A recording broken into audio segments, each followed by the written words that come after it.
السلام علیکم ورحمۃ اللہ وبرکاتہ۔ ابھی پچھلے دنوں دارالعلوم ندوۃ العلماء کے شیخ الحدیث جناب مولانا خالد غازی پوری ندوی دامت برکاتہم کا ایک چھوٹا سا کلپ وائرل ہوا، جس میں وہ ایک صاحب سے ہاتھ پکڑ کر بیعت لے رہے ہیں۔ تعجب کی بات یہ تھی کہ جو خود شیخ الحدیث ہیں، جن کے زیر نگرانی نہ جانے کتنے طلباء درس حدیث حاصل کر رہے ہیں اور وہ دین کا علم حاصل کر رہے ہیں، تو ان کو کیا ضرورت پڑی کہ وہ کسی بزرگ سے بیعت ہوں، وہ کسی کے زیر نگرانی آئیں۔ میں آپ کو اسکرین میں دکھانے کی کوشش کر رہا ہوں۔ یہ دارالعلوم ندوۃ العلماء کے استاد ہیں مولانا سید ابو الحسن علی ندوی رحمۃ اللہ علیہ کے خلیفہ ہیں، ان سے بیعت لے رہے ہیں۔ تو یہ بات ہمارے بہت سے بھائیوں کو ہضم نہیں ہوئی اور وہ طرح طرح کے کمنٹس پاس کرنے لگے کہ اتنے بڑے خود بزرگ ہو کر، اتنے بڑے شیخ ہستی ہو کر، خود شیخ الحدیث ہو کر، ان کو ایسی کون سی ضرورت پڑی ہے جو یہ بیعت لیں۔ آج اسی کے ٹاپک پر میں آپ کے سامنے کچھ کلپس آپ کو سنوانا چاہتا ہوں کہ بیعت ہونا کیسا ہے۔ آج یہی بات ہے ہمارے ماڈرن قسم کے لوگوں کو ہضم نہیں ہوتی۔ تو چلیے میں آپ کو سب سے پہلے کلپ سنواتا ہوں کہ بیعت لینا کیسا ہے اور کیا یہ حدیث سے ثابت ہے۔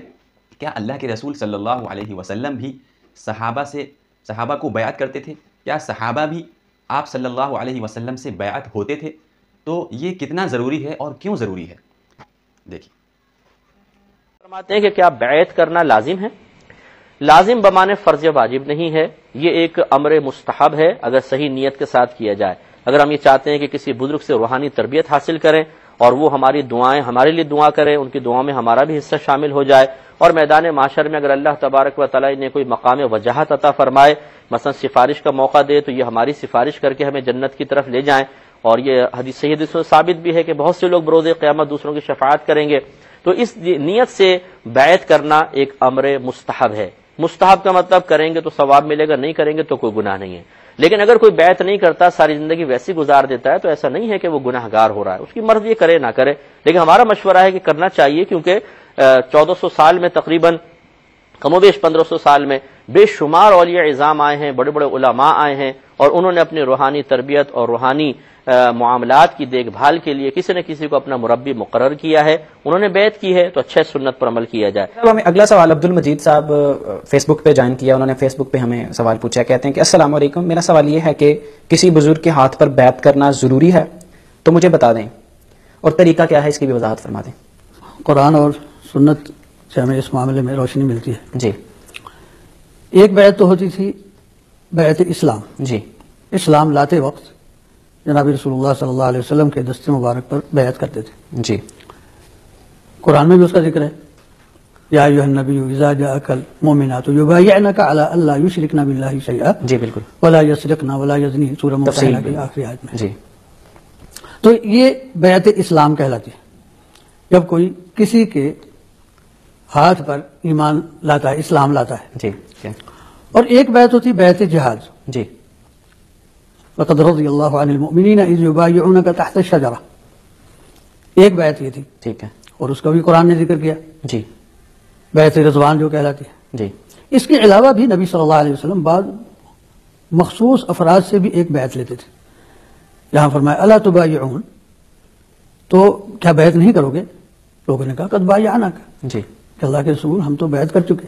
تو پھر ان سے ایک اور وعدہ لیا، جی، وہ مخصوص افراد سے تھا، ٹھیک، اور ان سے یہ وعدہ لیا تھا باقی چیزوں کے ساتھ کہ کسی سے کوئی کسی چیز کا سوال نہیں کرو گے۔ بیعت یہ ایک طرح کا وعدہ ہوتا ہے۔ جی، تو اسی طرح اگر کوئی کسی صالح عالم کے ہاتھ پر، کسی صالح بزرگ کے ہاتھ پر اپنی زندگی سنوارنے کے لیے مثلا وہ بیعت کرتا ہے، وعدہ گویا کہ کرتا ہے، تو انشاءاللہ شرعی طور پر کوئی قباحت نہیں ہے۔ جی، لیکن جو بات ہے نا اس میں کہ بعض لوگوں نے اس کو اس طرح دین کا رکن بنایا ہوا ہے جی، کہ جب تک یہ نہ ہوگا اس وقت تک کہ گویا کوئی کامیاب نہیں ہو سکتا۔ ہاں ایک بات اور درمیان میں رہی جاتی ہے، جی، وہ ہے خلافت کی بیعت۔ جی، حضرت ابوبکر صدیق رضی اللہ عنہ نے بیعت لی، وہ بیعت خلافت تھی۔ ٹھیک، اسی طرح ان کے بعد حضرت عمر کی بیعت ہوئی، اور یہ سلسلہ بھی خلافت کے ساتھ ساتھ حکمرانوں کی بیعت کرنا یہ بھی سلسلہ جاری رہا۔ جی، تو یا تو بیعت ہوتی ایمان کے لیے، جی یا بیعت ہوتی حکومت کے لیے، جی یا بیعت ہوتی ہے جہاد کے لیے جی کہ اللہ نہ فرا کہ ہم بھاگیں گے نہیں، یا پھر ہوتی ہے ایک اضافی اپنے کردار کو سلامت رکھنے کے لیے. کسی بعض بزرگ اس طرح اپنے ارادت مندوں سے بیعت لیتے ہیں، وہ وعدہ ہوتا ہے. جی تو اگر اس طریقے سے کوئی بیعت کر لی جائے تو انشاءاللہ کوئی حرج نہیں ہے. ٹھیک ہے. بیعت لی جائے کوئی حرج نہیں ہے، لیکن اس کو اس طرح دین کا ایک رکن بنا لینا وہ تو تبھی ہوگا کہ جب کوئی امیر المومنین قائم ہو. ٹھیک. اللہ کرے ہمیں وہ دن بھی اللہ تعالیٰ دکھا دے. جی